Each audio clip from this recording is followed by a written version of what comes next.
ಹಾಕಕ್ಕೆ ಬಂಡವಾಳ ಇರೋದಿಲ್ಲ. ಬಂಡವಾಳ ಹಾಕಿದಪ್ಪ ಅಂದ್ರೆ ಮೇಲೆ ದುಡ್ಡು ಬರ್ತಾ ಇರೋದಿಲ್ಲ.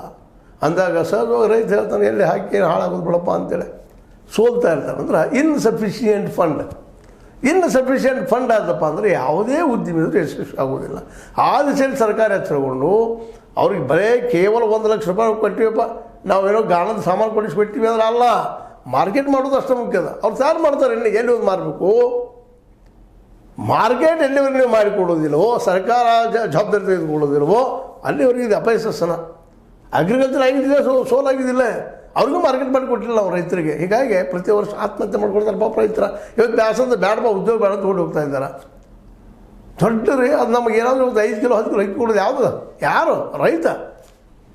ಆದರೆ ಅವ್ನಿಗೆ ಮಾರ್ಕೆಟ್ ಇಲ್ಲ, ಅವ್ನಿಗೆ ಬೆಲೆ ಇಲ್ಲ. ಇವೆಲ್ಲ ನೆಲೆಯಲ್ಲಿ ಏನೋ ಇವತ್ತು ಸರ್ಕಾರ ಒಂದು ಚಿಕ್ಕ ಹೆಜ್ಜೆ ಇಟ್ಟದ. ಗ್ರಾಮೀಣ ಮಹಿಳೆಯರ ಸಬಲೀಕರಣಕ್ಕಾಗಿ ಆರ್ಥಿಕವಾಗಿ ಬಲಿಷ್ಠರಾಗಿ ಮಾಡೋ ಸಲುವಾಗಿ ಒಳ್ಳೆಯ ಹೆಜ್ಜೆದು.